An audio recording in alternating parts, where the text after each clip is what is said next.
রাজনৈতিক দল আছে, আমি খোলাখুলি বললে আওয়ামী লীগ, তাদেরকে নির্বাচনের বাইরে রেখে এই নির্বাচনটি হবে কিনা এটা কিন্তু আমরা এখনো পরিষ্কার না। মানুষটি হয়তো সরাসরি রাজনীতির সঙ্গে যুক্ত না, ডিরেক্টলি কোনো পলিটিক্যাল পার্টির পোস্ট হোল্ড করে না, সেই মানুষটি একজন ভোটার, সে আতঙ্কগ্রস্ত হয়েছে। রুমিন আর শামীম ওসমানের খাতির দেখেন, আমাকে অনেকেই করছিলেন এই রুমিন ফারহানারে নিয়ে এপিসোড করতে, মেলা দিন থেকে ভাবছিলাম করবো না, কিন্তু সে তার লিমিট ক্রস করেছে।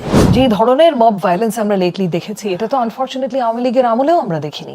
আমরা কিন্তু রুমিন ফারহানাকে আওয়ামী লীগের দালাল হিসেবে চিনি না। তো আওয়ামী লীগের দালাল কারা ছিল? আওয়ামী লীগের দালাল ছিল হাসনাত আব্দুল্লাহ, যারা শেখ মুজিবকে বঙ্গবন্ধু বলছে, বাপ বলছে, পিতা বলছে। হাসনাত আব্দুল্লাহরা নিজেরাই অন্ধকারে ছিল, আওয়ামী লীগের সাথে আপোষ করছে, তারা আমাদের আলো দেখাচ্ছে।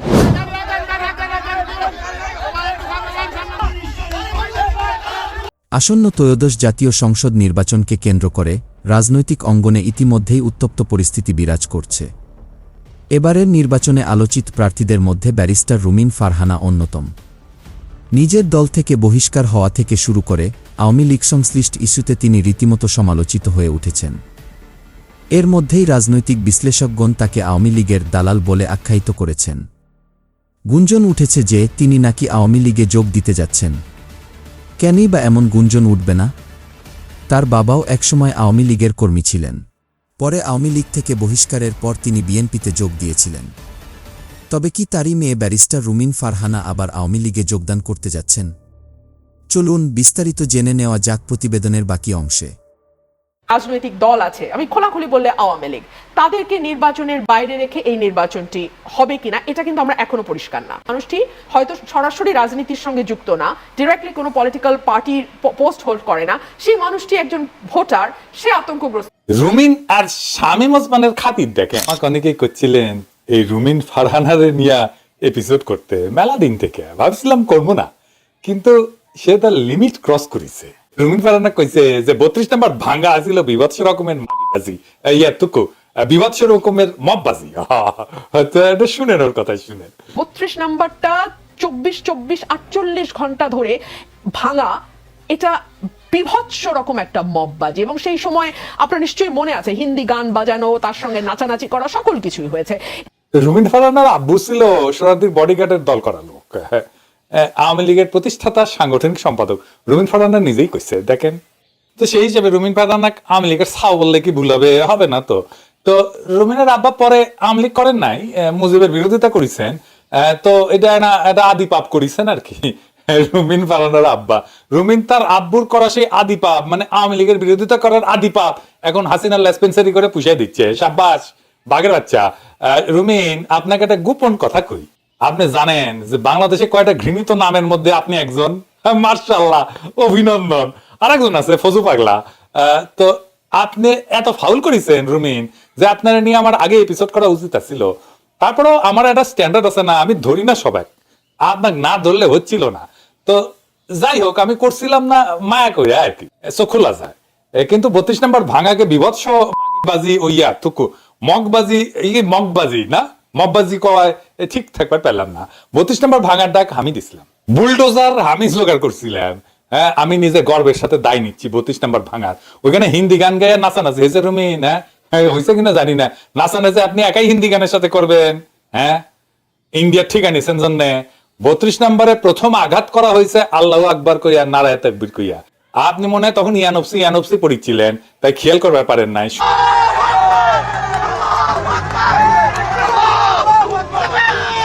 আচ্ছা কত এই রুমিনের আসলে কোন কোন জায়গায় ব্যথা গো বান্ধবী ললিতা? আমরা যখন রাজনীতি না কইরা দৌড়ে নিকাইতেছি, তখন রুমিন ফারহানা টকশো মাথায় বেড়াইতেছে, সংসদে যাচ্ছে, এমপি হচ্ছে, হাসিনার কাছে প্লট চাইছে। শুধু তাই না, শ্রী কৃতজ্ঞ থাকবে বলে কইতেছে। কোকিল কাকের বাসা ডিম পাইরা যায়, কাক নিজের বাচ্চা মনে কইরা পালে। আওয়ামী লীগের ছাউ রুমিন ফারহানা বিএনপি ডিম পারিছে, ও বিএনপি বড় করিচ্ছে আওয়ামী ছাউ। রুমিন আর শামীম ওসমানের খাতির দেখেন, শামীম ওসমানের বোন লাগে রুমিন, এটা দুজনেই স্বীকার করেছে। তাই আবার আমরা রাজনীতি না কইরা দৌড়ে নিখাইলেও রুমিন বহাল তো বেতে বাংলাদেশে থাকে। দেখেন, শুনেন। আমরা রুমিন ফারহানাকে খুঁজে পাচ্ছি না, ও এমন সাজ সেজে আসবে যাতে ক্যামেরা এবং দর্শক ভিডিও দিতে থাকে, ওর কথাই সবাই শুনে। তার কথা শোনার জন্য সাজে? অবশ্যই এমন ভাবে সেজে থাকবে যাতে সবাই ওর দিকে তাকিয়ে থাকে। আর কিছু ভালো না? কথা সুন্দর করে বলো না? কথা তো ভালোই বলে আমাদের ছোট বোন যখন। আপনি কি তাকে পছন্দ করেন? বোন হিসেবে পছন্দ করি। স্বামী ভাইরা কেমন লাগে? এটা রাজনৈতিক উত্তর না, ব্যক্তিগত উত্তর। স্বামী ভাইরা কেমন লাগে? এটা রাজনৈতিক উত্তর। শামীম ভাই তো আমার বড় ভাই, মানে আমাদের তো আসলে ফ্যামিলিগত বলো, বহুত পুরানো আসলেই বলো। আমাদের পারিবারিক তো এখন প্রশ্ন উঠতে পারে যে বিএনপি কেন এই সমস্ত বয়ান, আওয়ামী বয়ান সহ্য করছে, এই যে রুমিন আর এই ফজু পাগলার? আমরা কিন্তু রুমিন ফারহানাকে আওয়ামী লীগের দালাল হিসেবে চিনি না। তো আওয়ামী লীগের দালাল কারা ছিল? আওয়ামী লীগের দালাল ছিল হাসনাত আব্দুল্লাহ, যারা শেখ মুজিবকে বঙ্গবন্ধু বলছে, বাপ বলছে, পিতা বলছে। হাসনাত আব্দুল্লাহরা নিজেরাই অন্ধকারে ছিল, আওয়ামী লীগের সাথে আপোষ করছে। তারা আমাদের আলো দেখা কিভাবে? আমাদের গণ অভ্যুত্থানে আমরা যে মানুষগুলো লড়াই করেছি, গণ অভ্যুত্থানের আগে বছরের পরে বছরে লড়াই করেছি, তাদের মধ্যে রুমিন ফারহানা আপু একজন। আমরা কিন্তু রুমিন ফারহানাকে আওয়ামী লীগের দালাল হিসেবে চিনি না। তো আওয়ামী লীগের দালাল কারা ছিল? আওয়ামী লীগের দালাল ছিল হাসনাত আব্দুল্লাহ, যারা শেখ মুজিবকে বঙ্গবন্ধু বলছে, বাপ বলছে, পিতা বলছে, এবং এগুলো বলে তারা কবিতা লিখছে, গল্প লিখছে, বিভিন্ন ভাবে নিজেদেরকে প্রমাণ করার চেষ্টা করছে তারা আওয়ামী লীগের একনিষ্ঠ এবং আওয়ামী লীগের সেবক, আওয়ামী লীগের প্রতি আনুগত্য প্রকাশ করছে।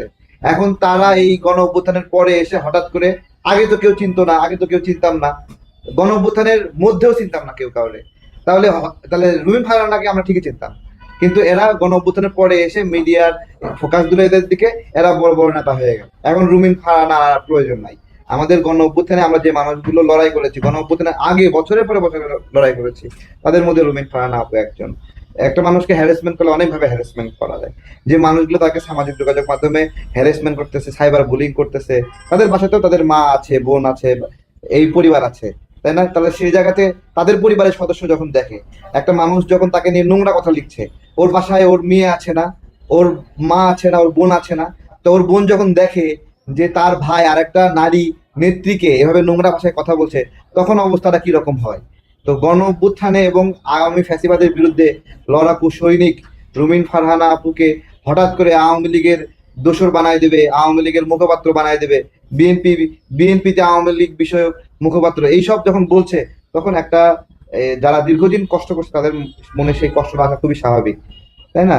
তো আমরা আগের ক্যাসেট গুলো বাজাই না, হাসনাতের ক্যাসেট বাজায়, সার্জিসের ক্যাসেট বাজায়, ওই ক্যাসেট গুলো এবং সেই সময় রুমিন ফারহানার যে অবদান, সেই ক্যাসেট গুলোর মধ্যে পার্থক্য খুঁজলে আমরা বুঝতে পারবো যে কে আওয়ামী লীগের দোসর আর কে হলো সত্যিকার অর্থে ফ্যাসিবাদের বিরুদ্ধে লড়াই করছে।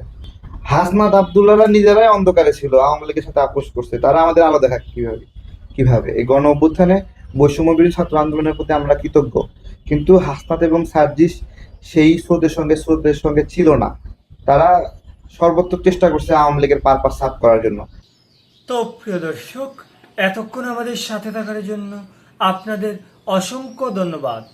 আর হ্যাঁ, আজকের এই উক্ত বিষয়টি নিয়ে, রুমিন ফারহানা ইস্যু নিয়ে আপনাদের কি বক্তব্য, তা অবশ্যই আমাদের কমেন্ট করে জানাতে ভুলবেন না। আজকের মতো এখানে বিদায় নিচ্ছি, দেখা হচ্ছে পরবর্তী কোনো একটি আপডেট নিয়ে।